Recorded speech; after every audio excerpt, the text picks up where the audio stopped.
হ্যাঁ প্রিয় মুসলমান, এই পৃথিবী থেকে জিবরাইল আমিনের যাইতে আসমানে যাইতে মাত্র 1 সেকেন্ড সময় লাগে না। 1 সেকেন্ডের সময়ের প্রয়োজন হয় না। 600 পাখার একটা পাখা দিয়ে একটা বাড়ি দিলে চলে যাবে। বাদ বাকি 599 পাখা জিবরাইলের ব্যবহার করার প্রয়োজন হয় না। কিন্তু আপনি কি জানেন এই আসমান জমিন থেকে আসমানের দূরত্ব কত? খুব মনোযোগ দেন। এই পৃথিবীটা যত বড়, 13 লক্ষ পৃথিবী এক জায়গা করলে যত বড় হবে, একটা সূর্য হলো বাবা তত বড়।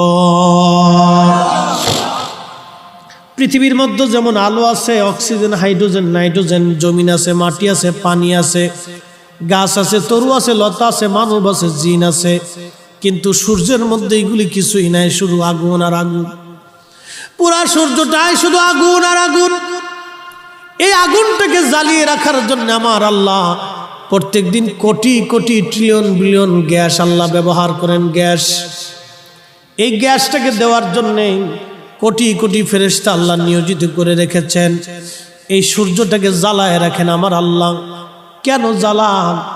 এই জন্য জ্বালান সকালবেলা থেকে সন্ধ্যা পর্যন্ত আমার মানব জাতির জন্যে, আমার বান্দাদের জন্য আলো দেওয়া লাগবে। আলো না দিলে আকাশের বৃষ্টি জমিনে পড়বে না। সূর্যের আলো না আসলে গাছ তরু লতা পাতা হবে না। সূর্যের আলো না আসলে সমুদ্রের জায়গায় সমুদ্র থাকবে না, মাছ হবে না, সৃষ্টি হবে না, তরুলতা পাতা হবে না, উদ্ভিদ জন্মাবে না, ফসল হবে না। আর এইগুলি না হলে আমার বান্দারা না খেয়ে মরে যাবে। আহা, আমার রব আমার আল্লাহ এই সূর্যটাকে জ্বালানোর জন্য কোটি কোটি গ্যাস ব্যবহার করলেন। কিন্তু একটা দিনের জন্য আল্লাহ এসে বললেন না, বান্দা তুমি আমাকে বিল প্রদান করে দাও, আমাকে পয়সা করে দিয়ে দাও। আল্লাহ এগুলি চান নাই। আল্লাহ একটা জিনিস চেয়েছেন, বান্দারে লা ইন শাকারতুম লা আযীদান্নাকুম, বান্দা আমার শুকর করবে, যদি করো আমি তোমার নিয়ামত বাড়াই দিব। ওয়ালা ইন কাফারতুম ইন্না আযাবি লাশাদীদ, আর যদি কফর করো, অকৃতজ্ঞ হও, আমি আল্লাহ তোমার জন্য কঠিন শাস্তির ব্যবস্থা করে রাখছি। ও মুসলমান, কোটি কোটি টন গ্যাস আল্লাহ সমুদ্র এই সূর্যটাকে জ্বালানোর জন্য আল্লাহ ব্যবহার করলেন। কিন্তু এই সূর্যটা তার নিজস্ব কক্ষপথে পরিচালিত হলো। কোটি কোটি ফেরেশতা এই সূর্যটাকে ধরে রাখেন। যদি আল্লাহর ফেরেশতারা সূর্যটাকে ছেড়ে দেয়, সূর্যটা নিচে চলে আসবে। যদি নিচে চলে আসে, পৃথিবী পুরে তামা হয়ে যাবে, তামা হয়ে যাবে। সমুদ্রের পানি খুঁজে পাওয়া যাবে না, গাছ তরু লতা পাতা মাটি পর্যন্ত তামা হয়ে যাবে, কিছুই সৃষ্টির মধ্যে থাকবে না, সব পুরে ভস্ম হয়ে যাবে। কিন্তু আমার আল্লাহ এই সূর্যটাকে নির্দিষ্ট জায়গায় ধরে রেখেছেন, কারণ আমার বান্দাদের যাতে কষ্ট না হয়। কেন? এই বান্দাদেরকে আল্লাহ ভালোবাসে। কি জন্য ভালোবাসে? আল্লাহর দুইটা নাম আছে, একটা নাম রহমান রাহিম। রহমান রাহিম, রহমান রাহিম, রহমান রাহিম, রহমান রাহিম। এত গুনাহ জীবনে করলাম, তারপরে আল্লাহ খাবার বন্ধ করে দেন নাই।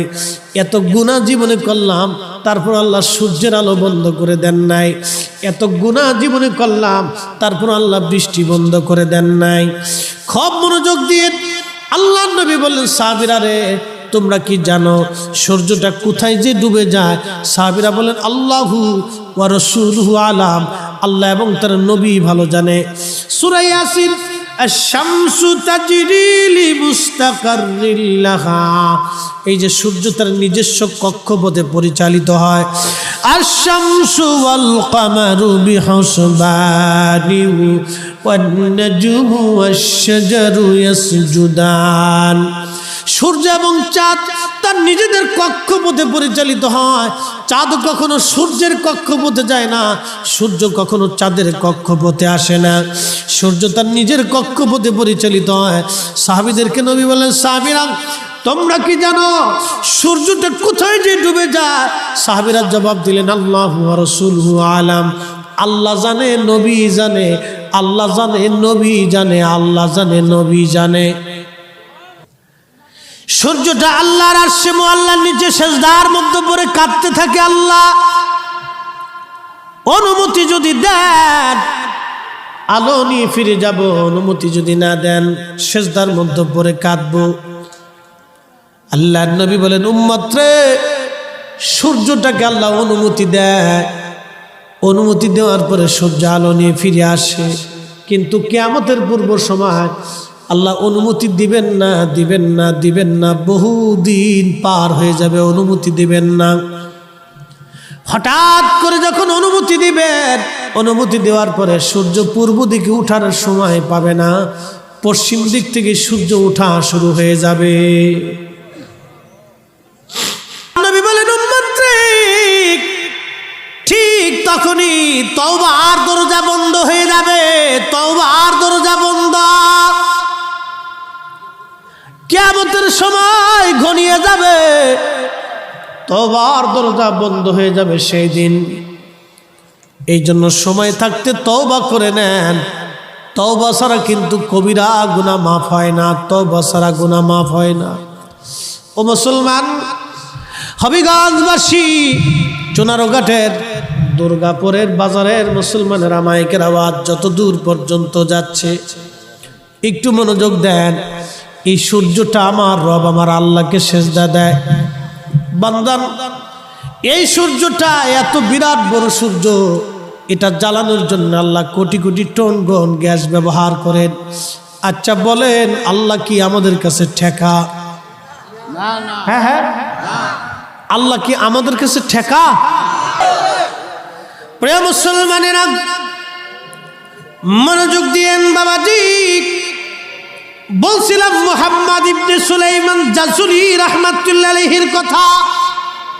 মাটি তারে ছয় না, কাফন তার খায় না, দেহ তার পচে না, অথচ বিজ্ঞান বলে মানুষ মরে যাওয়ার 24 ঘন্টা পরে শরীরের পচন শুরু হয়, পোকা লাগে, 17 দিনের মাথায় পেট ফেটে মিসমার হয়ে যায়, 2 মাসের মধ্যে গোশতগুলি মাটির সাথে মিশে যায়, 1 বছরের ভিতরে হাড্ডিগুলি মাটির সাথে মিসমার হয়ে যায়। বিজ্ঞান বলল 1 বছরের মধ্যে শেষ। কিন্তু আল্লাহর ওলি, নবীর আশিক, আশিকে রাসূল, আহলে সুন্নাত ওয়াল জামাতের সূর্য সন্তান আল্লামা ইমাম মুহাম্মদ ইবনে সুলাইমান জাজুলি 70 বছর পর্যন্ত কবরের মাটির ভিতরে। তার মাটি ধরল না, পোকায় খেলো না, কাফনের কাপড় পচল না, দেহ নষ্ট হলো না, ত্বক পচে গেল না, কারণ তিনি নবীর সাথে ভালোবাসা করেছিলেন। আল্লাহ বললেন, কুল, হুজুর আপনি বলুন, ইন কুনতুম তুহিব্বুনাল্লাহ ফাত্তাবিউনি ইউহিব্বুকুমুল্লাহ।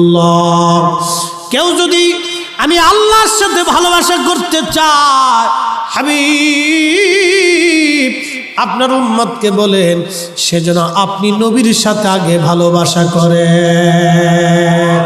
হ্যাঁ, হয় নাই? জোরে বলেন আল্লাহু আকবার। কেউ যদি আমি আল্লাহর সাথে ভালোবাসা করতে চাই, সেজন্য আপনি নবীর সাথে আগে ভালোবাসা করে। আপনি নবীর সাথে যদি ভালোবাসা হয়, আমি আল্লাহ তার সাথে ভালোবাসা করব। শুধু ভালোবাসাই করব না, আমি আল্লাহ তার মাথার থেকে পা পর্যন্ত শিরকি, জাহিরি, বাতিনি, জানা অজানা, আসমান ও জমিনে সব জায়গা যদি গুনাতে ভরে যায়, আমি আল্লাহ তার গুনাহগুলি মিটাইয়া মিটাইয়া মিটাইয়া মিটাইয়া আমি আল্লাহ তার সাথে এমন ভালোবাসাই করব, তার মাথার থেকে পা পর্যন্ত আমি আল্লাহ পবিত্র বানাই দিব। সে মাটির নিচে 70 না 70 লক্ষ বছরও যদি মাটির নিচে থাকে, মাটির সাহস হবে না তার শরীর স্পর্শ করা। মাটির জন্য আল্লাহ তার দেহকে হারাম করে দেবেন। একবার জোরে বলা যাবে কি ইয়া রাসূলুল্লাহ? মারহাবা বলা যাবে? আল্লাহ পেতে হলে নবী পাওয়া লাগবে। ওই আল্লাহকে খুশি করতে হলে নবী খুশি করা লাগবে। যে রব রব্বুল আলামিন, সমস্ত জগৎ সমূহের রব। আমি রবের কথা আপনাদের সামনে বলছি। কোন আল্লাহ? কত বড় আল্লাহ! এই 7 জমিন 7 আসমানের মালিক যিনি। হাই হাই হাই, আপনাকে কি করে বুঝাবো? প্রথম জমিন থেকে আসমানের দূরত্ব কত আমি ছোট্ট করে বুঝাই। আমার দিকে তাকাবেন, বিজ্ঞানের ছাত্র যারা আছেন তারাও মনোযোগের সাথে শুনে যাবেন। 13 লক্ষ পৃথিবী এক জায়গা করলে যত বড় হবে, একটা সূর্য হবে তত বড়। 200 কোটি সূর্যটাকে যদি মহাশূন্যে একটা নক্ষত্র আছে, নাম ব্ল্যাক হোল। ব্ল্যাক মানে কালো, হোল মানে গহ্বর। একটা অন্ধকার গহ্বর নক্ষত্র আছে, শুধু অন্ধকার, এখানে কোনো আলো নাই, শুধু অন্ধকার আর অন্ধকার। এই নক্ষত্রের রাডারের আওতার ভিতরে যদি 200 কোটি সূর্যকে ধরে দেওয়া যায়, মাত্র 1 মিনিটের মধ্যে 200 কোটি সূর্য নিঃশেষ হয়ে যাবে। সৃষ্টির মধ্যে 200 কোটি সূর্য খুঁজে পাওয়া যাবে না। এই ব্ল্যাক হোলের মতো বিরাট বড় বড় দানবীয় নক্ষত্র, 10,000 কোটি নক্ষত্র দিয়ে আল্লাহ পাক একটা মিল্কি ওয়ে সাজাইছে, বাংলায় বলে ছায়াপথ। এই ছায়াপথের পাশে আর একটা মহাজগৎ আছে, এই মহাজগতের নাম হলো গ্যালাক্সি। গ্যালাক্সির মধ্যে 10,000 কোটি নক্ষত্র আছে। এই গ্যালাক্সি এবং মিল্কি ওয়ের মতো মহাবিশ্বে আরো 10,000 কোটি মহাবিশ্ব আছে। সুবহানাল্লাহ বলা যাবে? 10,000 কোটি মহাবিশ্ব। এরপরে যে প্রথম আসমানের মহাশূন্যতা, শূন্যতা এত বিরাট, এত বিরাট, মহাশূন্য, শূন্য শূন্য শূন্য শূন্য। একটা নক্ষত্র থেকে আর একটা নক্ষত্রের দূরত্ব কত? আলোর গতি 1 সেকেন্ডে 1,86,000 মাইল। খুব মনোযোগ দিবেন, এখান থেকে নবী চিনে যাওয়া লাগবে। আল্লাহও চিনবেন, নবীও চিনে যাবেন। আল্লাহও চিনে যাবেন, নবীও চিনে যাবেন। একটা নক্ষত্র থেকে আর একটা নক্ষত্রের দূরত্ব কোটি কোটি আলোক বৎসর দূর। আলোক বৎসরকে আলোর গতি 1 সেকেন্ডে 1,86,000 মাইল। 1 সেকেন্ড করে 60 সেকেন্ডে 1 মিনিট। 1 মিনিট আলোক কোটি কোটি মাইল দূরে গেল। 1 মিনিট করে 60 মিনিট 1 ঘন্টা। 1 ঘন্টা আলো লক্ষ কোটি মাইল দূরে চলে গেল। এই 1 ঘন্টার হিসাব করে 24 ঘন্টায় দিন ও রাত। এই 24 ঘন্টায় আলোক বিলিয়ন ট্রিলিয়ন কোটি মাইল দূরে চলে গেল। 24 ঘন্টার হিসাব অনুযায়ী 365 দিনে 1 বছর। এই 1 বছরে আলো কত কোটি মাইল দূরে চলে গেল এবার বুঝেন। এই কোটি কোটি মাইল দূর, এই 1 বছরে যদি আলোক billion trillion crore crore mile দূরে চলে গেল, এই 1 বছর ধরে লক্ষ লক্ষ বছর পার হইলে আলো যত বিলিয়ন ট্রিলিয়ন অগণিত কোটি কোটি বছর মাইল দূরে চলে যায়। একটা নক্ষত্র থেকে আর একটা নক্ষত্রের দূরত্ব হলো তত বিরাট। এইরকম 10,000 কোটি নক্ষত্রের দিয়ে একটা মিল্কি ওয়ের মতো 10,000 কোটি মহাবিশ্ব। এরপরে মহাশূন্য, তারপরে প্রথম আসমান। দুনিয়ার থেকে প্রথম আসমান যত দূর, প্রথম আসমান থেকে দ্বিতীয় আসমান আরো ডাবল, দ্বিতীয় আসমান থেকে তৃতীয় আসমান আরো ডাবল, তৃতীয় আসমান থেকে চতুর্থ আসমান আরো ডাবল, চতুর্থ থেকে পঞ্চম আসমান আরো ডাবল, পঞ্চম থেকে ষষ্ঠ আসমান আরো ডাবল, ষষ্ঠ থেকে সপ্তম আরো ডাবল, সপ্তম আসমান থেকে বাইতুল মামুর, বাইতুল মামুর পার হয়ে যাওয়ার পরে সিদরাতুল মুনতাহা, সিদরাতুল মুনতাহার গাছের মাথার উপর কত বিরাট, কত দূর। এরপরে নবী বললেন, আল্লাহ আমাকে নিতে নিতে নিতে নিতে নিতে নিতে আল্লাহ এত উপরে নিলেন। সহিহ বুখারীর হাদিস, বিমা লা ইয়ালামুহু ইল্লাল্লাহ ইল্লাল্লাহ ইল্লাল্লাহ, আল্লাহ ছাড়া কেউ জানে না।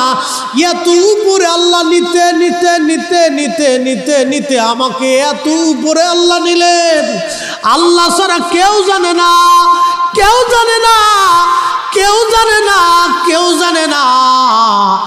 আল্লাহ তার নবীকে নিতে নিতে নিতে নিতে এত উপরে নিয়ে গেলেন, জিব্রাইল, ইসরাফিল, মিকাইল, আজরাইল কোন ফেরেশতা এখানে যাইতে পারে না আর পারবে না।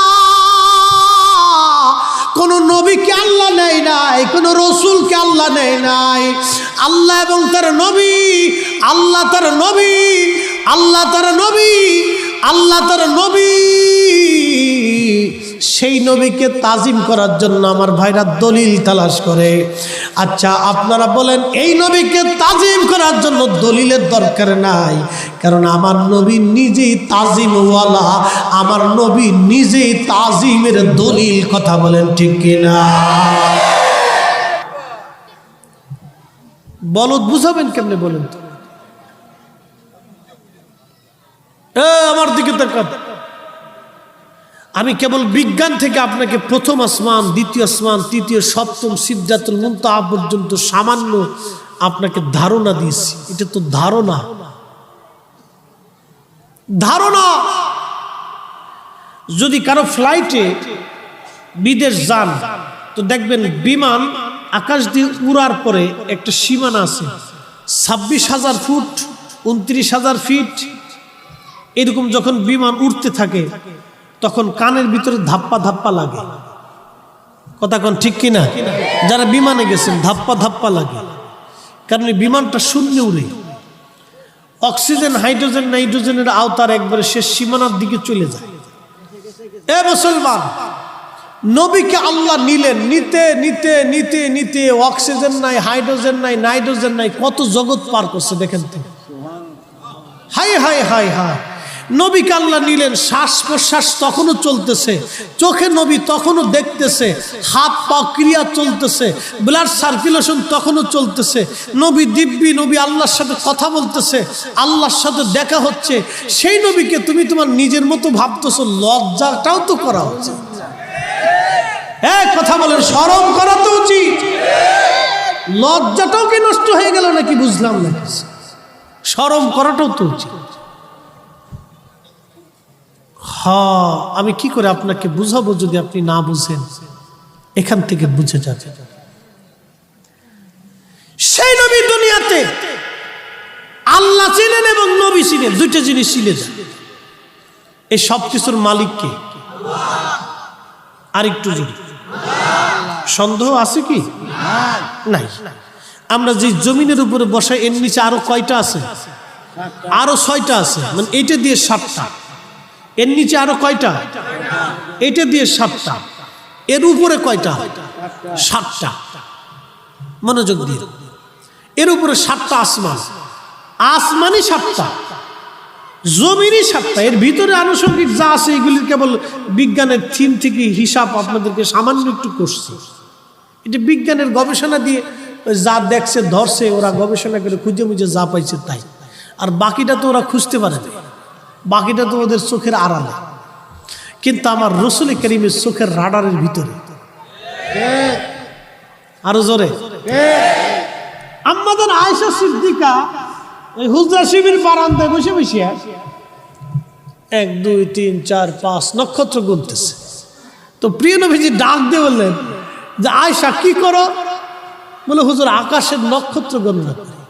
বলে, আয়েশা রে, কেউ কি কোনোদিন আকাশের নক্ষত্র গুনে শেষ করতে পারবে? কথা তো সত্য, আল্লাহু আকবার বলা যাবে না? কেউ কি কোনোদিন আকাশের নক্ষত্র গুনে শেষ করতে পারবে? কথা তো সত্য। আম্মাদের আয়েশা বলেন, ইয়া নবী আল্লাহ, তাহলে বলুন তো আকাশের নক্ষত্র তুল্য নেকি কি কারো আমল নামায় আছে? নবী বললেন, হ্যাঁ আয়েশা, আছে একজনের। বলে, কে সে?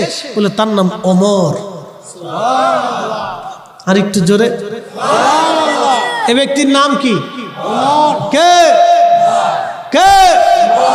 আকাশের নক্ষত্র কত আর ওমরের নেকি কত নবী জানে কিনা? জানেন? এই তো বুঝে গেছেন।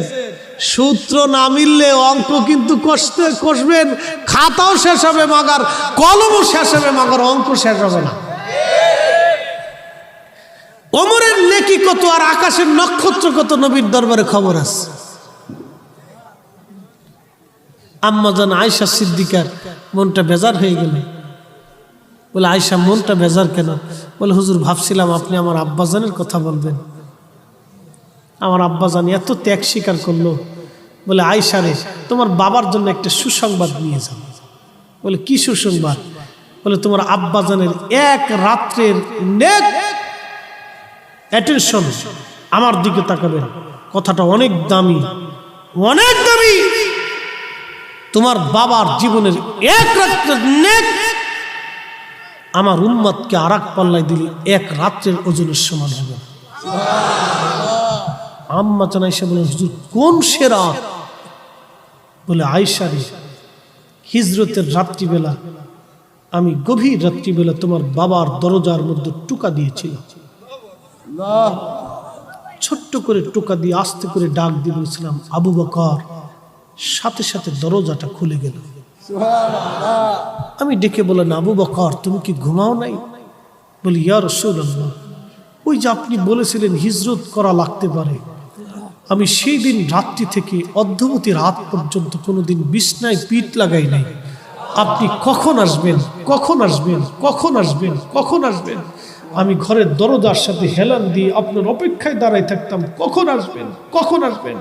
আয়েশা, আমি রাসূলের প্রতি ভালোবাসার জন্য আল্লাহ তাকে এত বড় মর্যাদা দিয়েছে। এই রাত্রের ইবাদতে এক পাল্লায় দিলে সারা উম্মতের নেক আর এক পাল্লায় দিলে আমার আবু বকরের এই রাত্রের ইবাদতের সমান। এটা কি নামাজ না ভালোবাসা? এটা কি নামাজ না ভালোবাসা? রোজা না ভালোবাসা? এটা আল্লাহ নবীর প্রতি ভালোবাসার জন্য সিদ্দিক আকবরের মর্তবা আল্লাহ দিয়েছে। এই জন্য আল্লাহ বলেছেন কুল, হুজুর আপনি বলুন, ইন কুনতুম তুহিব্বুনাল্লাহ ফাত্তাবিউনি ইউহিব্বুকুমুল্লাহ।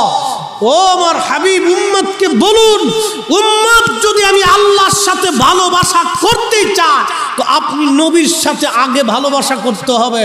আবু বকর নবীর সাথে ভালোবাসা করার কারণে শ্রেষ্ঠ হয়েছে। কথা বলেন ঠিক না বেঠে? মিলাদুন নবী চলবে? হয় না? আওয়াজ তুলে বলেন চলবে? চলবে? এটাকে আমাদের জন্য করি না নবীর মহব্বতে করি? নবীর জন্য করি। কথা বলেন চলবে? চলবে। আপনি না চালালেও চলবে।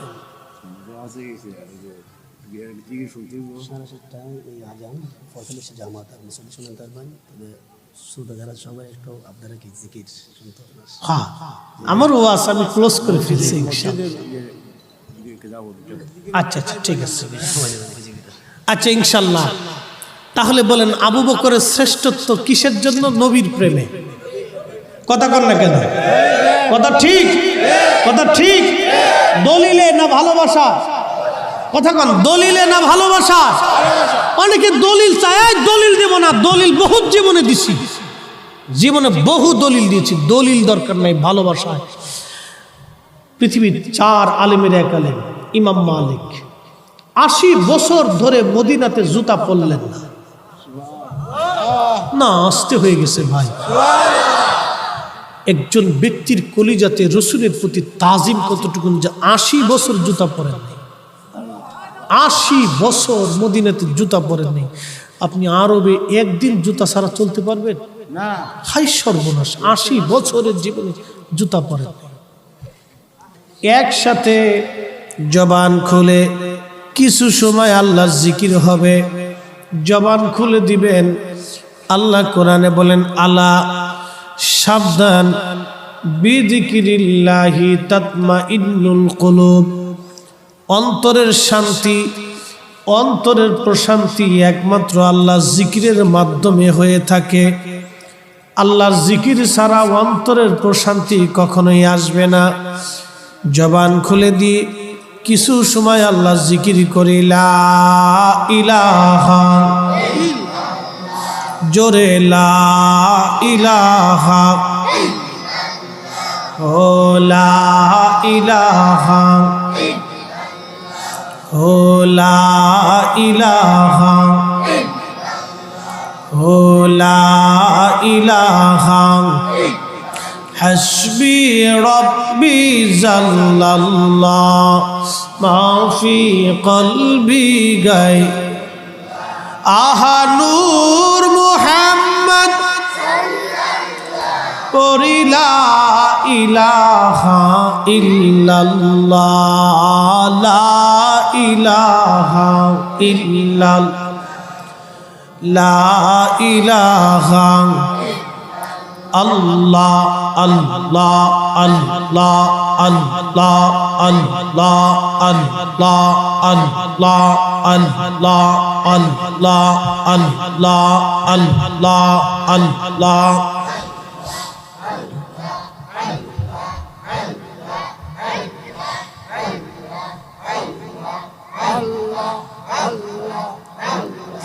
নবীজে কোন সাধনে পাইব তোমায় আমি কোন সাধনে পাইব তোমায় গো নবীজে গোলামের দেখা দিবেন নি আল্লাহ আল্লাহ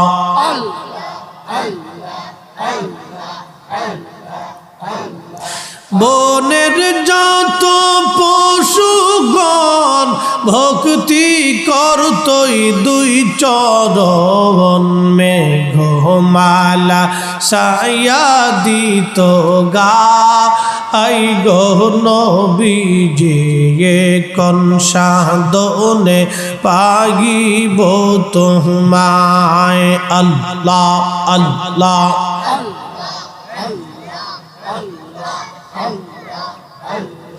গোলামের দেখা দিবেন নি গো নবীজি কোন সাধনে পাইব তোমায় আল্লাহ আল্লাহ আল্লাহ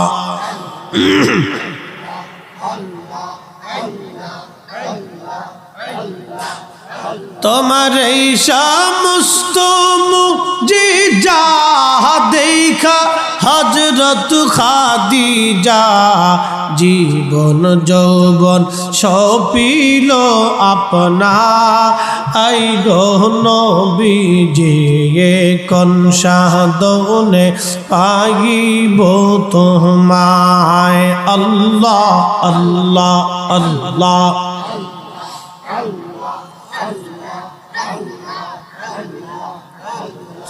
লা ইলাহা ইল্লাল্লাহু মুহাম্মাদুর রাসূলুল্লাহ সাল্লাল্লাহু আলাইহি ওয়াসাল্লাম।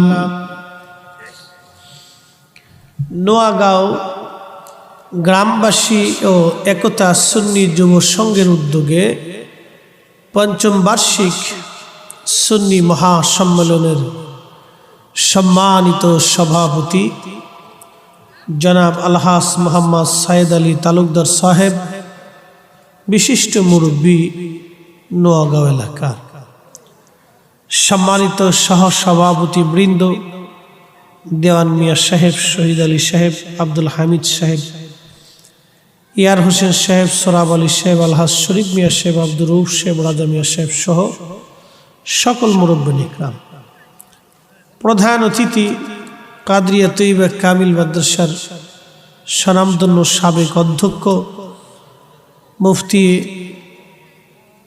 জামান আল্লামা মুফতি জাহাঙ্গীর আলম মুজাহিদি সাহেব মাদ্দাজিল্লাহুল আলী, প্রধান আকর্ষণ আন্তর্জাতিক খ্যাতিসম্পন্ন মুফাসসির কোরআন হযরত আল্লামা মাওলানা হাসানুর রহমান হুসাইন নকশবন্দি সাহেব, ঢাকা। আজকের প্রধান বক্তা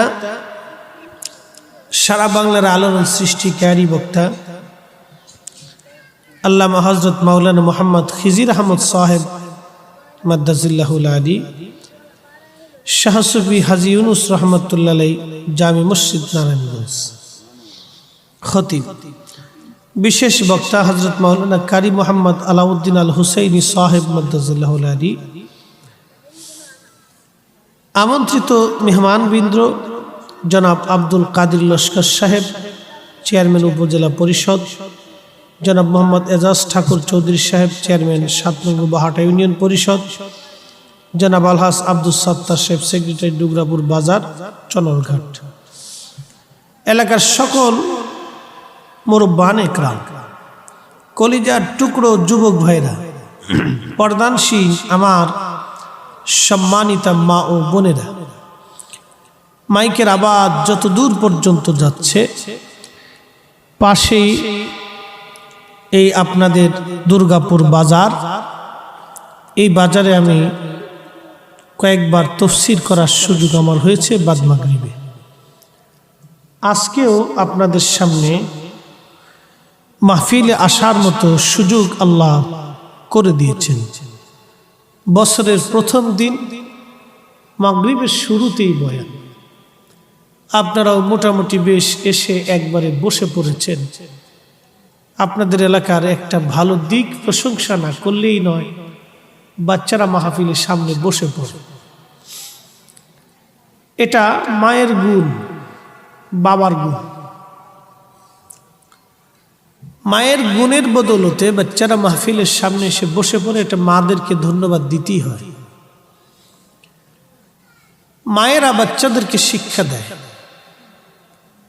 একজন মা যদি সুশিক্ষিত এবং ভদ্র, নম্র, পর্দানশীল, পরহেজগার, আবেদা, সালেহা হয়, তাহলে তার বাচ্চাটাও এরকম তৈরি করার চেষ্টা করে। তা আমি আমার মা বোনদেরকে বয়ানের শুরুতেই ধন্যবাদ দিচ্ছি যে আপনাদের বাচ্চারা মাহফিলে বসে পড়েছে। যুবকদেরকে ধন্যবাদ দিতে হবে এই জন্য যে সিলেট আপনাদের এই অঞ্চলের মানুষদের আমি প্রশংসা সারা বাংলাদেশের বিভিন্ন জায়গাতে করে থাকি একটা কারণ।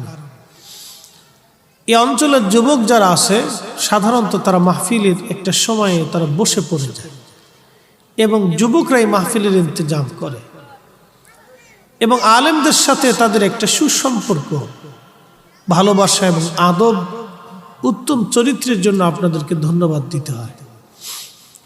তারপরেও ভালো এবং মন্দ দিয়ে পৃথিবীটা সাজানো। আল্লাহর পৃথিবীটা অনেক বড়, বিশাল পৃথিবী, 7টা মহাসমুদ্র আছে, আরো আনুষঙ্গিক অনেক সমুদ্র পৃথিবীতে আছে।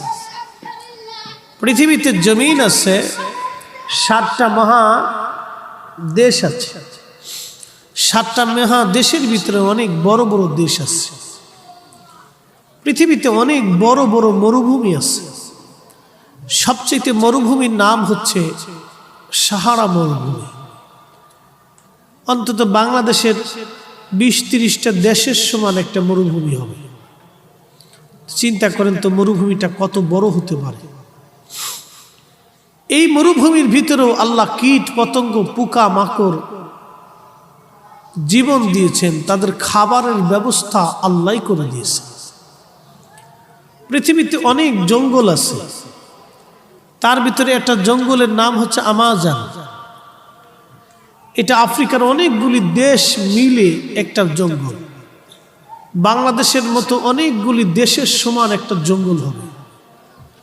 ধরেন বাংলাদেশের 10টা দেশের সমান একটা জঙ্গল, শুধু জঙ্গল, এখানে শুধু গাছ আর গাছ। আমাজন জঙ্গলকে পৃথিবীর অক্সিজেন বলা হয়। সারা পৃথিবীর 25% অক্সিজেন একটা জঙ্গল থেকে আল্লাহ সাপ্লাই দেয়। একসাথে জোরে বলা যাবে সুবহানাল্লাহ। একটা জঙ্গল থেকে সারা পৃথিবীর 25% অক্সিজেন আল্লাহ সাপ্লাই দিচ্ছেন।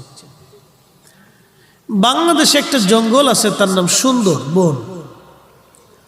এই সুন্দর বনের ভিতরে একবারে সমুদ্র ঘেঁষা, একটু বোঝার চেষ্টা করবেন, সমুদ্র ঘেঁষা একটা জঙ্গল। এই জঙ্গলের ভিতরে আল্লাহ রাব্বুল আলামিন অনেক নালা সৃষ্টি করেছেন। বাঘ আছে, সিংহ আছে, কুমির আছে, বিভিন্ন প্রজাতির জঙ্গলে প্রাণী আল্লাহ সৃষ্টি করেছেন। এই প্রাণীরা কি খাবে, কোথায় পানি পাবে, সেই জন্য রব্বে করিম আবার জঙ্গলের ভিতর দিয়ে অনেক নালা তৈরি করে দিয়েছেন। এটা কিন্তু পৃথিবীর কোনো সরকার কাটে না। বাংলাদেশ সৃষ্টি হওয়ার আগে আমরা পাকিস্তানের অন্তর্ভুক্ত ছিলাম। পাকিস্তান সৃষ্টি হওয়ার আগে আমরা ভারতের অন্তর্ভুক্ত ছিল। ভারতীয় দেশ সৃষ্টি হওয়ার আগে আমরা ব্রিটিশদের আওতার ভিতরে ছিলাম। ব্রিটিশদের আগে মুঘলরা শাসন করেছে 400 বছর প্রায়। মুঘলদের আগে সালতানাত প্রায় 400 বছর শাসন করেছে।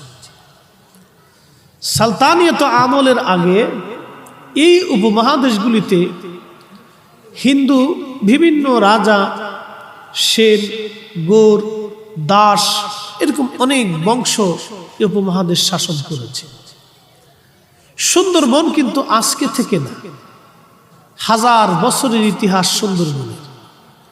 কোন সাম্রাজ্যের বাদশা কিন্তু এই বনের নালা কেটে দেয় না। এমন একজন বাদশা যিনি জঙ্গলের নালা কেটেছেন। যেই জমিনের উপরে আমরা বসে আছি এই জমিনের নিচে আরো 6টা জমিন আল্লাহ রেখেছেন। অর্থাৎ আমাদের জমিন সহ 7টা জমিন আল্লাহ পৃথিবীর সৃষ্টির নিচে আরো 6টা জমিন দিয়েছেন। আমাদের জমিনে যেরকম গাছ, তরু, লতা পাতা, এরকম সাগর, সূর্য, নক্ষত্র, পাহাড়, সমুদ্র আছে, বাকি 6টা জমিনের উপরে ওইরকমই সমুদ্র আল্লাহ দিয়ে রেখেছে। মোহতারাম উপস্থিতি, আমাদের মাথার উপর একটা আসমান আছে, এই আসমানের উপরে আরো 6টা আসমান আছে। এই 6টা আসমান আমাদের আসমানের, পৃথিবী আসমানের মাঝখানে যেরকম গ্রহ, নক্ষত্র, উপগ্রহ আছে, অন্যান্য আসমানের ভিতরে এরকম আল্লাহর সৃষ্টির আশ্চর্যতা আছে। একসাথে বলা যাবে সুবহানাল্লাহ। এই সব কিছুর বাদশাকে, মালিককে, রবকে, খালিককে, রহমানকে, রহিমকে, সত্তারকে, জব্বারকে আল্লাহ। আচ্ছা, এতে কি কোনো বান্দার অন্তরে সন্দেহ আছে? নাই। কোন বান্দার অন্তরে এই বিষয় নিয়ে কোনো সন্দেহ নাই। এই কোনো সন্দেহ নাই, আর এটা নিয়ে কোনো সন্দেহ থাকবেও না। এজন্য আমি আমার প্রিয় যুবক ভাইদেরকে বলবো, আপনারা আজকে যেমন এই মাগরিবের নামাজের পরপর মুহূর্তটা একবারে এসে পুরা মাহফিলটা ভরে গেছেন কেন? হুজুর উলামা ইকরাম কি আলোচনা করেন এটা বুঝার জন্য। একটা বিষয়কে আপনাদের নলেজে সবসময় রাখতে হবে। আল্লাহর সৃষ্টির অণুতে, পরমাণুতে, সূক্ষ্ম আর বৃহৎ, ছোট আর বড়, সব কিছুর স্রষ্টা কিন্তু আল্লাহ, রব কিন্তু আল্লাহ। বলবেন হুজুর রব কি? আল্লাহর 99টা গুণ আছে, তার একটা গুণের নাম হলো রব। রব শব্দের অর্থ হলো যিনি লালন পালন করেন। যিনি লালন পালন করেন তিনি রব। পৃথিবীতে মানব জাতির জন্য আল্লাহ আরেকজনকে রব নিযুক্ত করেছেন। আল্লাহ তো রব আসেনি, সমস্ত সৃষ্টির রব। আল্লাহর পরে আল্লাহ আরেকজনকে মানব জাতির জন্য রব নিযুক্ত করেছেন। এভাবে আমরা সাধারণত নামাজের পরে বিভিন্ন সময় দোয়া করে থাকি, রব্বির হামহুমা কামা রব্বায়ানি সগীরা। হে আল্লাহ, আপনি আমার পিতা মাতাকে জান্নাতের ভিতরে ওইভাবেই লালন পালন করেন যেভাবে আমার পিতা মাতা আমাকে ছোট্টকালে আমাকে লালন পালন করেছে। আর একটু জোরে বলতে হবে তো সুবহানাল্লাহ। অ্যাটেনশন, এখানে মনোযোগ দিতে হবে। একজন পিতা এবং একজন মাতা তার সন্তানকে কিভাবে লালন পালন করে। মায়ের রেহেমের ভিতরে আমি কনসেপ্ট হলাম, আমার মায়ের রেহেমের ভিতরে, এই পেটের জগতের ভিতরে, এটা একটা জগৎ, এটা একটা জগৎ। আমরা এই দুনিয়ার জগতে আসার আগে আমরা এই জগতের মধ্যে ছিলাম। এটাকে আলমুর রেহেম বলা হয়, রেহেমের জগৎ। এই রেহেমের জগতের আগে আমার আরেকটা জগতের মধ্যে ছিলাম, আরোহা, রুহের জগৎ। রুহের জগৎ থেকে রেহেমের জগৎ, রেহেম থেকে দুনিয়ার জগৎ, দুনিয়ার জগতের পরে আমরা আর একটা জগতে পদার্পণ করব, সেটা হলো আলমে বারজাখ, কবরের জগৎ। কবরের জগৎ থেকে আমরা আর একটা জগতে উঠব, সে জগতের নাম হচ্ছে আলমে আখেরা, আখেরাতের জগৎ। এই জগৎটা হবে পৃথিবীর 50,000 বছর এক জায়গা করলে যত বড় হয়, আখেরাতের একটা দিন হবে তত বড়। না, হাসতে হয়ে গেছে, আর একটু জোরে বলতে হবে। বলেন রবকে, মালিককে। আল্লাহ বলতেছেন মালিকি ইয়াউমিদ্দিন, আমি সেই আখেরাতের বিচার দিনের মালিক। আহা, কি কঠিন হবে সেই দিনটা। দুনিয়ার 50,000 বছর এক জায়গা করলে যত বড় হবে, মেহেশরের একটা দিন হবে তত বড় উপস্থিতি। আমরা সাধারণত বড় বড় ইন্ডাস্ট্রি, গ্রুপ ইন্ডাস্ট্রির মালিক যারা, বাংলাদেশে অনেক বড় বড় ধনী ব্যক্তিত্ব যারা আছে, তারা মাহফিল আসার সুযোগ তাদের নসিবে হয় না। তাদের ছেলে মেয়েরাও মাহফিলে আসেও না, বসেও না। কারণ তাদের চিন্তা হলো যে আমি যে মাহফিলে বসে থাকবো, আমার একটা ক্রেডিট আছে না, আমি কেন এই গরিব শরীফ ছাতা এদের সাথে বসে থাকবো। মাহফিলে যারা আসে তারা মধ্যবিত্ত এবং গরিব শ্রেণীর মানুষ। মাহফিলে যারা করে তারা মধ্যবিত্ত গরিব শ্রেণী। ধনীদের ভিতরে যারা একেবারে দিলওয়ালা, মোহাব্বতওয়ালা, তারা মাহফিলে শরীক থাকে, দেয় না তা কিন্তু না, শরীক থাকে। কিন্তু বেশি ধনী যারা, তাদের ছেলেরা মাহফিলে বসে না, কারণ তারা চিন্তা করে আমাদের একটা ক্রেডিট আছে। তারা দুনিয়াতে ক্রেডিট তালাশ করে। আমরা যারা গরিব মধ্যবিত্ত আছি, আমাদের কোনো ক্রেডিট নেই। আমাদের জীবনের একটা ক্রেডিট, ওই রব, ওই মালিক যিনি 7 আসমানের মালিক, 7 জমিনের মালিক, যিনি তামাম কুল কায়নাতের মালিক। ও মালিক যদি আমাকে মাফ করে দেয়, এটাই হলো আমার জীবনের সবচেয়ে বড় ক্রেডিট। কথা ঠিক কিনা? এই জন্য আল্লাহ রসুল বলেন, ধনী ব্যক্তির 500 বছর আগে গরিবরা জান্নাতে চলে যায়। ধনী ব্যক্তির 500 বছর আগে গরিবরা জান্নাতে যাবে। তো 500 বছর কোন হিসাব? দুনিয়ার 50,000 বছর এক জায়গা করলে যত বড়, ও দিনের একদিন তত বড়। সেই দিনের 500 বছর আগে গরিবরা জান্নাতে চলে যাবে। আহা, গরিবের জন্য কি না মর্তবা আল্লাহর নবী রেখে দিয়েছে, যাতে কোনোদিন কোনো গরিব বলতে না পারে, হুজুর আমি দরিদ্র ছিলাম, অভাবে ছিলাম, কোনোদিন খাইতাম, কোনোদিন না খেয়ে থাকতাম, কিন্তু আপনি অনুসারী ছিলাম, কখনো আপনাকে ভুলে যাইনি। উম্মত যাতে কোনোদিন নবীর প্রতি অভিযোগ পেশ করতে না পারে, সেজন্য আল্লাহ নবী 1450 বছর আগে গরিবের মর্যাদা বর্ণনা করে গেছেন। অতএব কেউ যদি দরিদ্র হয়ে থাকেন, মনে আক্ষেপ রাখার কিছু নেই। ভাবতে হবে দরিদ্রতা আল্লাহ আমার জন্য একটা নিয়ামত হিসেবে রাখছে, আমি 500 বছর আগে জান্নাতে চলে যাব। এই খেয়ালটা যেন অন্তরের মধ্যে থাকে। মোহতারাম উপস্থিতি, যে কথাগুলি আমি বলছিলাম, মনোযোগের সাথে কথাগুলি শোনাটা আমাদের জন্য খুবই জরুরি। খুব মনোযোগ দিবেন। আমি একবারে সম্পূর্ণ কোরআন ও হাদিস থেকে বলার চেষ্টা সবসময় করি, আমার ছোটকালের অভ্যাস। কোরআন ও হাদিস থেকে আমাদের বুঝে যাওয়াটা খুবই জরুরি। এই যে সমুদ্রে, সুন্দরবনে যিনি নালা সৃষ্টি করলেন, তিনি কে? আল্লাহ। কেন করলেন? সমুদ্র, সুন্দরবনের বাঘে যাতে পানি খায়। আচ্ছা, আপনাদেরকে একটা প্রশ্ন করি, জবাব দিবেন তো। আল্লাহ কি বাঘ দেখে ভয় পায়? না। তাহলে ওই বাঘের পানি খাওয়ানোর দরকার কি? আল্লাহ কি প্রয়োজন আছে? আচ্ছা, সুন্দরবনের নালার ভিতরে একটা হরিণ পানি খায়, পান করে। আচ্ছা, হরিণের নাভিতে মৃগ নাভি আছে। মৃগ নাভি মানে এটা একটা দামি জিনিস। জীবনে কেউ দেখছেন কিনা জানি না, তবে আমি দেখেছি। ছোট্ট একটা গোল, ছোট্ট একটা বলের মতো, উপর দিয়ে অনেক পশম থাকে, সবসময় ভিতর থেকে তৈলাক্ত তৈলাক্ত সুঘ্রাণ আসতে থাকে, এবং তৈল তৈল তৈল এই মৃগ নাভিটা এতই চমৎকার, আমি একদিন একজনের কাছ থেকে মৃগ নাভিটা নিয়েছিলাম। আমাকে বলেছিল হুজুর, আমি বলেছিলাম আমাকে একবারে দিয়ে দেন। বলে হুজুর অনেক সাধনার জিনিস, অসম্ভব দেওয়া যাবে না, তবে আপনাকে একটু সুঘ্রাণ দিয়ে দিই। আমার হাতে দেওয়ার পরে আমি হাতে মাখলাম, শরীরে মাখার পরে 3 দিন পর্যন্ত সাবান দিয়ে ঘষেছি, আমার হাত থেকে সুঘ্রাণ যায় নাই। আরো জোরে বলতে হবে, আরো জোরে। 3 দিন পর্যন্ত আমি সাবান দিয়ে হাতে ধুয়েছি, সুঘ্রাণ 3 দিন পর্যন্ত ছিল।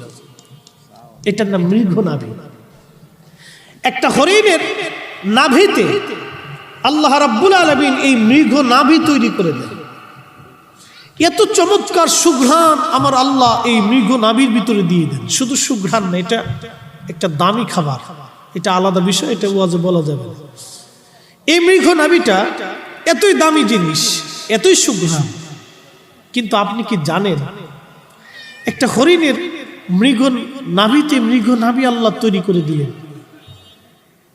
আর আমার দেশের একজন বক্তা, আল্লাহ তাকে মাফ করে দিক, দোয়া করি হেদায়েত করুক, ক্ষমা করবে কিনা জানি না, হেদায়েতের দোয়া করে যে সে যেন তওবা করে ফিরে আসে। কিছুদিন আগে বলল যে হুজুর আমাদের মতো মানুষ ছিলেন বিধায় হুজুরের মুখ থেকে দুর্গন্ধ আসতো। আফসোস উম্মতের জন্য, আফসোস উম্মতের জন্য, উম্মতের জন্য কত বড় আফসোস।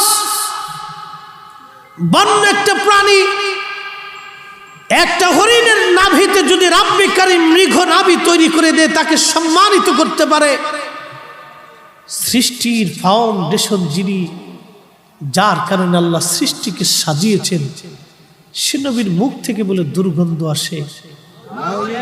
অথচ পৃথিবীর সমস্ত ইমামরা বলেছেন হুজুরের ঘাম থেকে এত পরিমাণে সুঘ্রাণ আসতো যে পৃথিবীতে কোনো সুঘ্রাণ, এমনকি জান্নাতের ভিতরেও এত দামি সুঘ্রাণ কখনো হয় নাই। হ্যাঁ, আস্তে সুবহানাল্লাহ হয়ে গেছে, জোরে বলে। এখান থেকে নবী বুঝে যাবে। কারো বিরুদ্ধে আমার বক্তব্য না, আমি কারো নাম ধরে বক্তব্য দিই না। আপনি যেই পীরের মুরিদ হন, যেই দলের অনুসারী হন, যেই বর্ণের হন, যেই গোত্রের হন, যেই বংশের হন, যেই দেশের হন, যেই ভাষার হন, মুসলমান হিসেবে আমরা নবীর উম্মত। আপনি নবীকে কি করে চিনবেন সেটা আপনার বিষয়, আপনি নবীকে কি করে ভালোবাসবেন সেটা আপনার অন্তরের বিষয়, আপনি নবীকে কিভাবে বিশ্বাস করবেন সেটা আপনার ঈমানের বিষয়। কিন্তু আমি রাসূলের উম্মত হয়ে আপনি নবীর ইজ্জতের চাদর ধরে টান দিলে, ওয়াল্লাহি বিল্লাহি তাল্লাহি, ও জমিনের মালিকের কসম, ও আসমানের মালিকের কসম, এ পৃথিবীর মালিকের কসম করে বলি, 1 সেকেন্ডের জন্য কাবার ইমাম হলেও আপনাকে আমি মানব না। কথা বলে ঠিক না? সুস্পষ্ট কথা, বাকি ঝুঁকি নেই। এই হরিণটার কাছে কি আল্লাহ দায়বদ্ধ? এই হরিণটাকে পানি খাওয়ানোর জন্য আল্লাহ নালা কেটে দিয়েছে। আর একটু জোরে বলেন তো। আচ্ছা, আল্লাহর কি মৃগ নাভির দরকার? হ্যাঁ, বুঝছেন? এই শুধু হরিণ না, জঙ্গলের ভিতরে অনেক ফল ফ্রুট গাছ, তরু লতা পাতা আল্লাহ তৈরি করে দিলেন। কিসের জন্য জানেন? এই যে আপনার আশেপাশে যত ঔষধি গাছ আছে, এই ঔষধি গাছগুলি মাটির ভিতর থেকে আল্লাহ তৈরি করলেন। যদি রাব্বে কারীম বৃষ্টি না দিতেন তাহলে বাংলাদেশে কোনো গাছ জন্ম নিত না।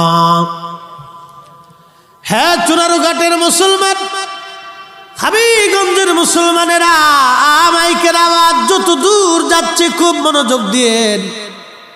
আল্লাহ আমাদের প্রতি মুখাপেক্ষিন। আল্লাহ বলেন, কুল হুয়াল্লাহু আহাদ, কুল হুয়াল্লাহু আহাদ।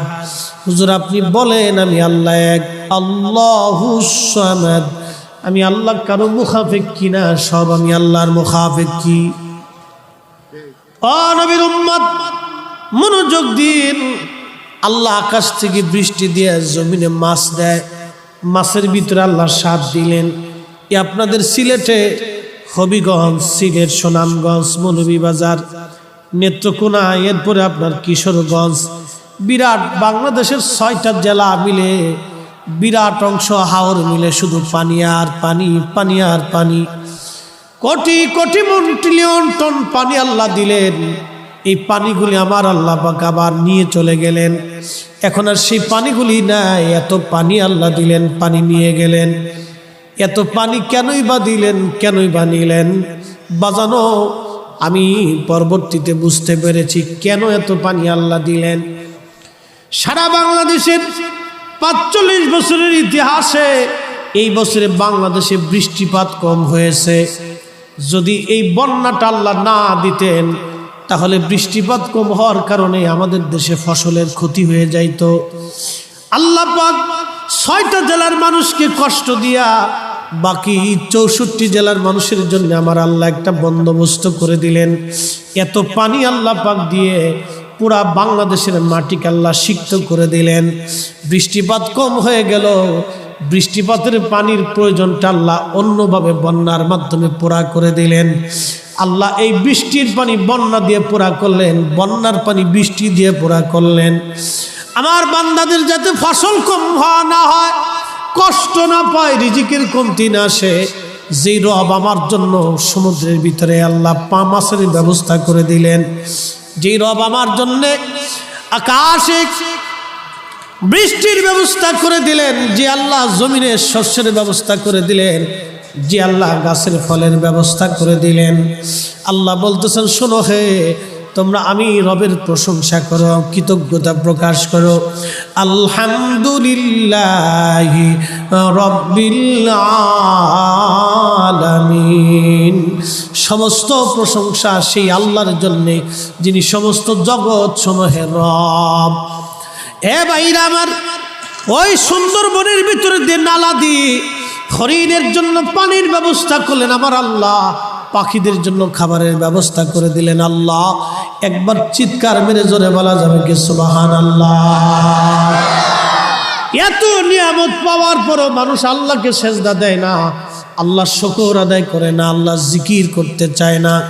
এরপরও মানুষ হারামের দিকে চলে যায়, সুদের দিকে চলে যায়, ঘুষের দিকে চলে যায়, অন্যের জমিন মেরে খাওয়ার চেষ্টা করে। এই বাংলাদেশে বহু ভাই আছে আপন বোনের জমি বুঝাই দেয় না, আছে না? বহু ভাই আছে বোনের জমি বুঝাই দেয়। বোন এসে বলে, ভাই জমি দিবি না? পরে নিস বলতে সূর্য সেজদা দেয় আমি আল্লাহকে। কে সেজদা দেয়? কোথায় দেয়? কোন জায়গা যায় দেয়? আরশে মুআল্লার নিচে, আরশে মুআল্লার নিচে ওখানে যে সূর্য আল্লাহকে সেজদা দেয়, পৃথিবীতে কেউ দেখে না। আল্লাহ বলছেন, আলাম তারা, হে নবী আপনি কি লক্ষ্য করেন না? আপনি কি দেখেন না? তার অর্থ হচ্ছে নবীজিকে আল্লাহ দেখাইতেন। যে নবী দুনিয়াতে বসে সূর্যের প্রান্ত সীমা আরশে মুআল্লার নিচে সূর্যের সেজদার স্থান পর্যন্ত যে রব দেখতে পারে, যে রব যে নবীকে দেখাইতে পারে, যে নবী সূর্যের প্রান্ত সীমা পর্যন্ত দেখতে পারে, সে নবী কি আজকের মাহফিল দেখতে পারে না? এটা হলো আমাদের বুঝ। আপনি যদি না বুঝেন আমি বুঝাইতে পারবো না, আপনি যদি না মানেন আপনাকে মানাইতে পারবো না। বলবেন এটা কি করে সম্ভব? আপনাকে প্রশ্ন করি, জবাব দিবেন তো। এখান থেকে আমেরিকায় আমার হ্যালো শব্দ পৌঁছাইতে কতদিন সময় লাগে? হ্যাঁ, 1 সেকেন্ড লাগে কি বাপ? এই ছোটরা, যুবকরা, ছাত্ররা, বন্ধুরা মনোযোগ দেন তো। এই হ্যালো শব্দটা এই একটা ছোট্ট যন্ত্রের মাধ্যমে, চুম্বকীয় আবেশের মাধ্যমে তরঙ্গমালা দিয়ে, তরঙ্গ, এই সৃষ্টির তরঙ্গের ভিতর দিয়ে হ্যালো শব্দটা পৌঁছে গেল এখান থেকে আমেরিকাতে। এক সেকেন্ড সময় বিজ্ঞান আপনার কাছ থেকে নেই নেই। হায় আফসোস উম্মতের জন্য, কত বড় হতভাগা উম্মত বিজ্ঞান মেনে নিল, বাগান রসুল বিশ্বাস করতে পারলো না। এই উম্মত হওয়ার চাইতে এই জন্য শয়তান এদেরকে দেখলেও হাসে।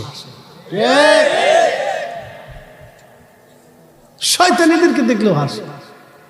উম্মত হয়েছে মাগার নবী বিশ্বাস করতে পারবে, বলে কি করে সম্ভব? এখান থেকে হ্যালো শব্দটা আমেরিকা পৌঁছাইতে যদি বিজ্ঞান আপনার কাছ থেকে এক সেকেন্ড সময় না নিতে পারে,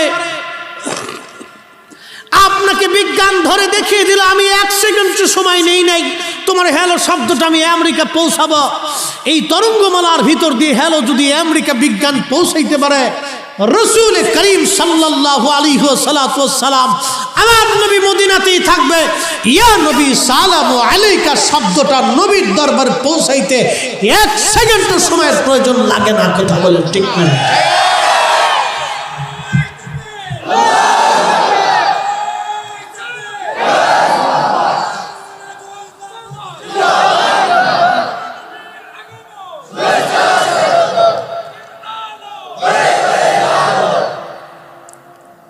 আমি বুঝাইতে পারছি কিনা জানি না, কষ্ট হচ্ছে কি আপনাদের?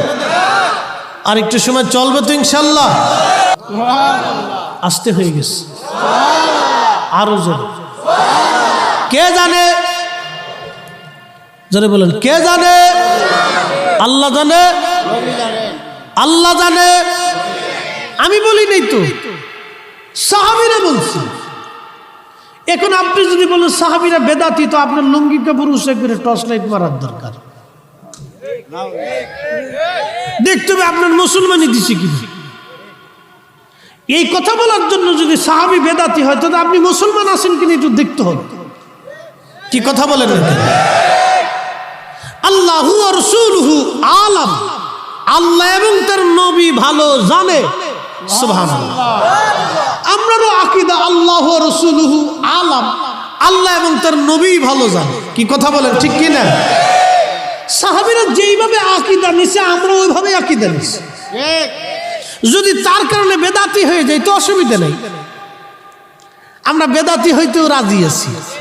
কি কথা ঠিক কি না? খুব মনোযোগ দিয়ে।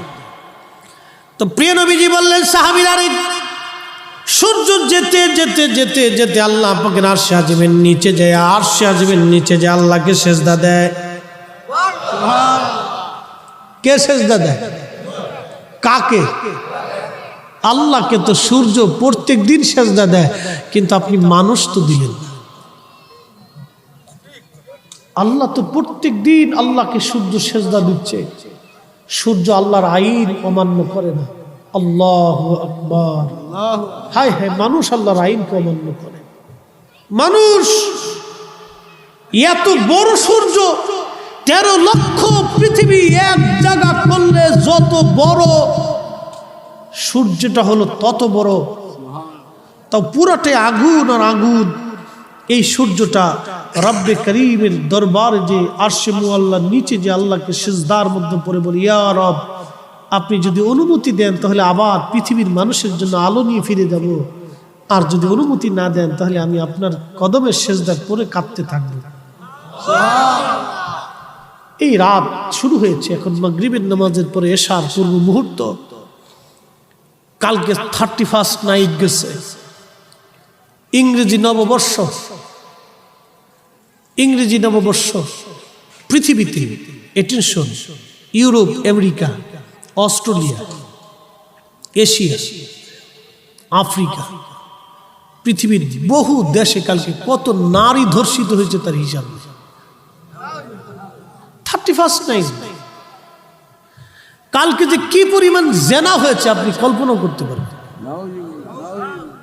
কত পরিমাণ জেনা, বেহায়াপনা কালকে 31st নাইট ডেতে হয়েছে, আপনি কল্পনা করতে পারবেন না। আহা, রব্বে করিম এত বড় দয়াবান যে আজকে সকালবেলা আমাদের জন্য সূর্যের আলো ফিরাই দিচ্ছে। রব্বে করিম এত বড় দয়াবান যে তারপরে আল্লাহ সূর্যের আলো ফিরাই দিয়ে আলোর ব্যবস্থা করে দিচ্ছে। আল্লাহ যদি দয়াবান না হতেন, কালকে যে পরিমাণে গুনাহ হয়েছে, বেহায়াপনা হয়েছে, অশ্লীল কার্যকলাপ হয়েছে, রাব্বে কারীম আজকে সূর্যের আলো বন্ধ করে দিই, আমাদের জন্য খাবার, রিজিক, অক্সিজেন সব বন্ধ করে দিত। কত বড় দয়াবান আল্লাহ কোন করেছিল। আজ হালাকু নাই, হালাকুর সাম্রাজ্য নাই, কিন্তু আজও কালেমার আওয়াজ আছে, আজও আজানের আওয়াজ আছে, আজও কোরআনের তেলাওয়াত আছে, আজও মুসলমান আছে, আজও আল্লাহু আকবার ধ্বনিতে জমিন মুখরিত হচ্ছে। কিন্তু হালাকুর মাটির নিচে জমিন থেকে মাটির সাথে মিশিয়ে দিয়েছে। আল্লাহর সাম্রাজ্য এখনো আছে। কথা বলে ঠিক না? ঠিক। আহা, বুঝে যেতে হবে। আপনি যত বড়ই ক্ষমতা বলা, শক্তি বলা হন না কেন, মাটি আপনাকে মিসমার করে দিবে, জমিন আপনাকে মিসমার করে দিবে। মাত্র 1 বছর সময় নিবে জমিন, 1 বছরের ভিতরে আপনার হাড্ডি পর্যন্ত জমিনে খুঁজে পাওয়া যাবে না। বিজ্ঞান বলে মানুষের ইন্তেকালের পরে 24 ঘন্টা পরে তার পায়খানার রাস্তা দিয়ে একটা পোকা বের হয়। এই পোকাটা সমস্ত শরীরে রন্ধে রন্ধে ছড়িয়ে যে দুর্গন্ধ ছড়াইতে থাকে। আহ, কি বিভৎস! যেই সন্তানের জন্য বাবা সুদের কারবারি করে ছেলের জন্য সুন্দর আলিশান বাড়ি বানাইলো, সেই ছেলেটাই বলবে গ্রামবাসী তাড়াতাড়ি করে বিদায় করো, বাবার শরীর থেকে গন্ধ ছড়িয়ে গেছে, দুর্গন্ধ রাখা যাবে না, তাড়াতাড়ি করে কবরে দিয়ে দাও। যেই বিবির সৌন্দর্যের জন্য, খুশির জন্য একটা স্বামী জীবনের বিরাট বড় পরিশ্রম করে, আহা, সুদের ঘুষের কারবারি করে, হারাম কারবারি করে, নেশার কারবারি করে, মদ বিক্রি করে, জুয়া বিক্রি করে, এই আপনার নেশা দ্রব্য বিক্রি করে টাকা কামিয়ে যে বিবির হাসির জন্য, সুখের জন্য সে হারামের কারবারি করলো, আহা, সেই বিবিটাও তাকে বলবে তাড়াতাড়ি করে কবরে দিয়ে দেন, গন্ধ ছড়িয়ে গেছে, গন্ধ গন্ধ। দ্রুত গতিতে গন্ধ হওয়ার জন্য থেকে কবরের মধ্যে নামানো হবে। গ্রামবাসীরা বলবে তাড়াতাড়ি নামায় দাও, নামায় দাও। সারা জীবন আপনি যাদের জন্য করলেন তারাই আপনাকে কবরে নামায় দিবে, কিন্তু ওই কবরে কে আপন হবে জানেন?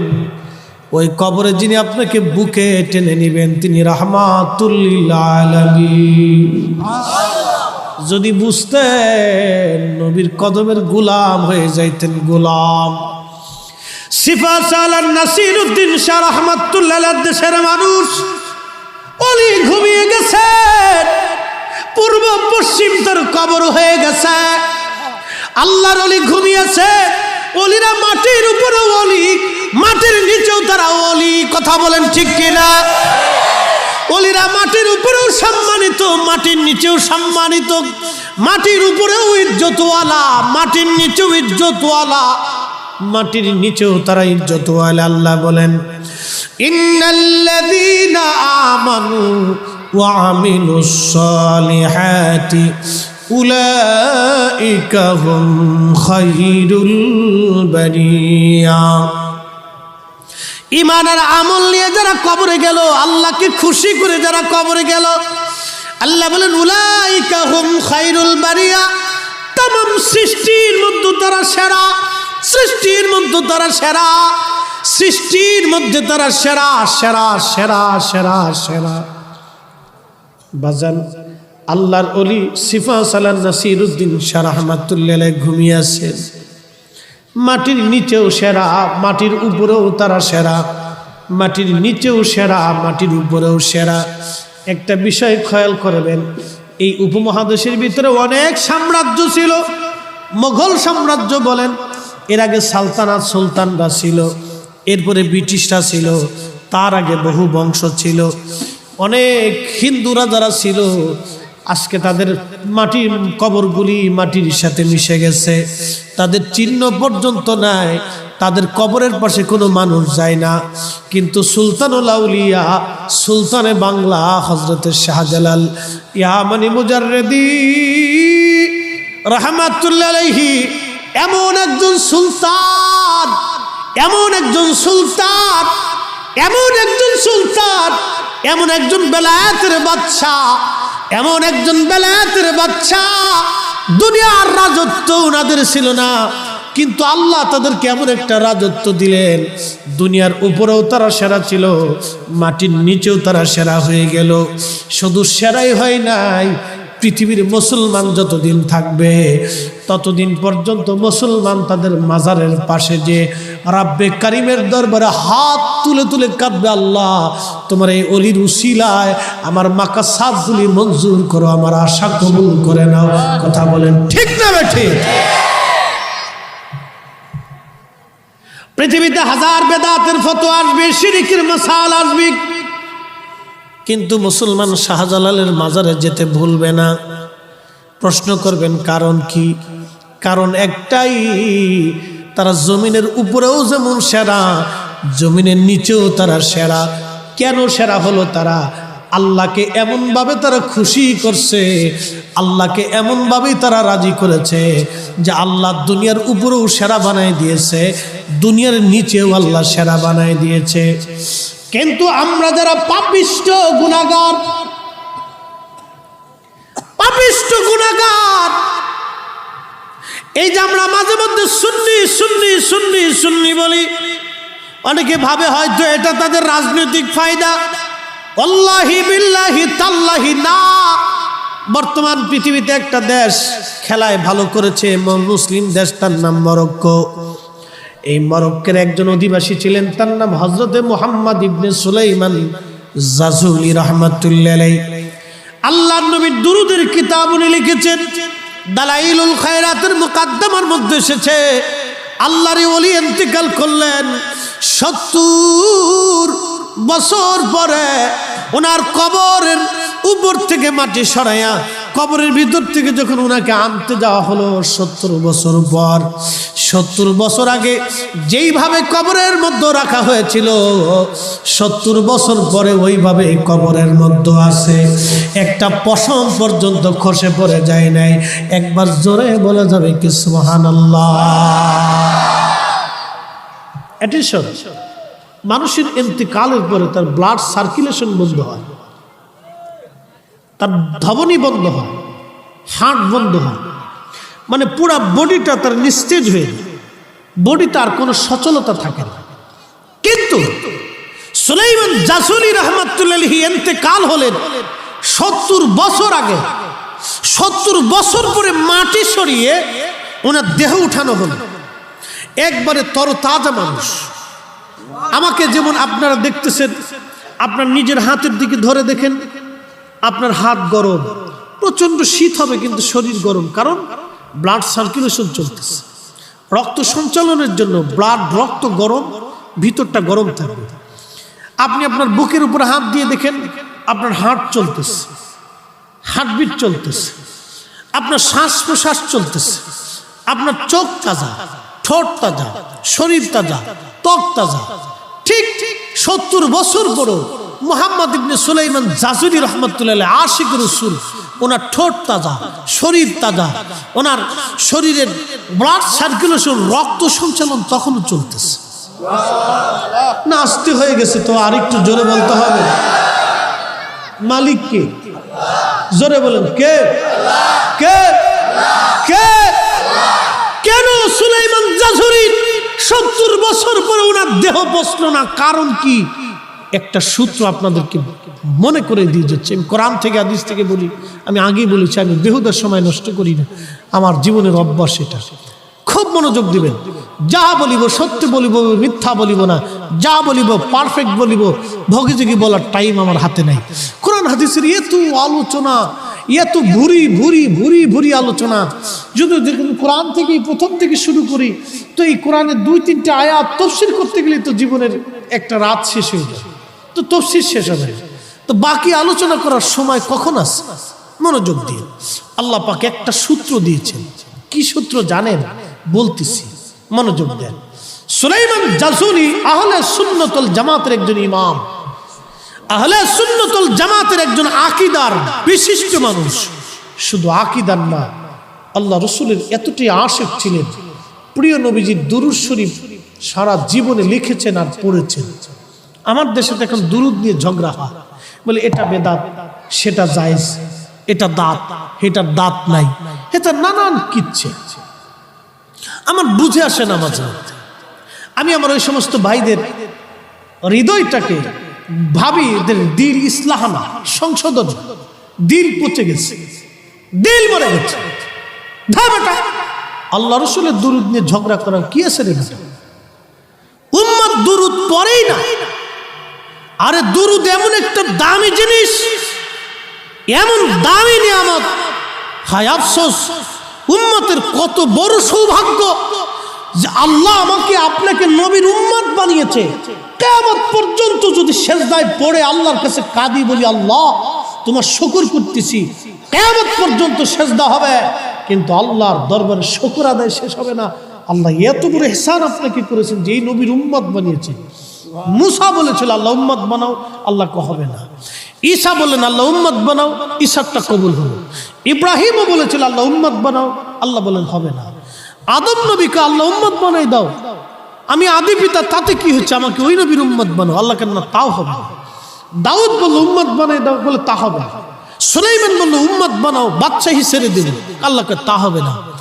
হ্যাঁ, ইউসুফ আলাইহিস সালাম বলেন উম্মত বানাও, আমার এই সৌন্দর্যের কি প্রয়োজন আছে, আমাকে ওই নবীর উম্মত বানাও। আল্লাহু আকবার বলা যাবে না ভাই? হ্যাঁ, একসাথে বলেন তো আল্লাহু আকবার। সে নবীর উম্মত আল্লাহ আপনাকে আমাকে বানিয়েছেন, আপনাকে আমাকে বানিয়েছেন, সে নবীর উম্মত বানিয়েছেন। হায় আফসোস, উম্মতের জন্য এত বড় নিয়ামত নবীকে আল্লাহ দিলেন, এ নবীর প্রতি দুরূদ পড়া নিয়ে ঝগড়া বাঁধিয়ে দিচ্ছে, ঝগড়া করতেছে, এটা না এটা, এটা না সেটা, এটা না সেটা। আরে মুহাম্মদ ইবনে সুলাইমান জাজুলি ঝগড়া করেন নাই। তিনি দুরূদ শরীফ লিখতে লিখতে লিখতে লিখতে 1000 দুরূদ শরীফ জোগাড় করলেন। হ্যাঁ, জোরে বলা যাবে না সুবহানাল্লাহ? প্রত্যেক দিন 1000 বার করে দালাইলুল খায়রাতের দুরূদ পড়ে পড়ে পড়ে পড়ে পড়ে পড়ে পড়ে পড়ে আল্লাহ নবীর সাথে তিনি প্রেম করলেন। নবীর সাথে তার প্রেম হয়ে গেল। বলে হুজুর, নবীর সাথে প্রেম হলে কি হবে? বলে দিয়ে যাচ্ছি। আল্লাহ কোরআনে কি চমৎকার বলে দিয়েছেন। সারা কোরআনের একটা সূত্র সারা জীবন মনে রাখবে, কখনো যদি ভুল না। সুন্নি কে বেদাতি বললো আর দাতি বললো, এগুলি দেখার সময় আমাদের নেই। সারা জীবনে একটা সূত্র জীবনের জন্য মনে রাখবেন। আল্লাহ কোরআনে কি স্পষ্ট বলেছেন, সারা জীবন আপনারা এই আয়াত শুনেছেন। আজকে আমি আয়াতের ছোট্ট তাফসীর আপনাদের সামনে উপস্থাপন করতেছি, মনে রাখবেন। আল্লাহ পাক বলছেন, কুল, হুজুর আপনি বলে দেন, কুল আপনি বলুন, হে আমার নবী, আমার হাবিব, আপনার উম্মাহকে বলুন, ইন কুনতুম তুহিব্বুনাল্লাহ, আমি আল্লাহর সাথে কেউ যদি ভালোবাসা করতে চায়, আমি আল্লাহর সাথে, আমি মালিক, আমি রব। কোন রব? কে রব? কত বড় রব? আমি আপনাকে বলতেছি, কে আল্লাহ, কত বড় আল্লাহ, কত বড় সৃষ্টির মালিক উনি। আমি ছোট্ট করে আপনাকে একটা পরিসংখ্যান দিচ্ছি। মেরাজের রজনীতে আমি কুল পর্যন্ত রাখছি, আমাকে মনে করাই দিবে, কারণ ওয়াজের সময় অনেক সময় খেয়াল থাকে না। কত বড় আল্লাহ আমি আপনাকে বুঝাচ্ছি, আল্লাহ চিনাচ্ছি। ওরা অনেক সময় বলে যে তোমরা নবীর প্রশংসা করতে করতে আল্লাহর উপরে উঠাও। আচ্ছা, আল্লাহর উপরটা কত বড় হলে আল্লাহর উপরে উঠানো যায় বলেন তো? এই বলদ বুঝাবেন কেমন? দেশে যে কত বলদ হয়েছে আপনি নিজেও কল্পনা করতে পারবেন না। ওকে জিজ্ঞেস করবেন যে আল্লাহর উপরটা কত বড়, একটু বলতো, যে আল্লাহর উপরের সীমানাটা কত বড় একটু বল, তাহলে বুঝা যাবো যে ওই সীমানার উপরে নবীর উঠাইছে। কি কথা কন না? সীমানাটা ক, যে আল্লাহ কত বড় বা উপরটা কত বড় ক। দেখেন, আল্লাহর একটা সৃষ্টির ছোট্ট নমুনা আপনাদের সামনে উপস্থাপন করি।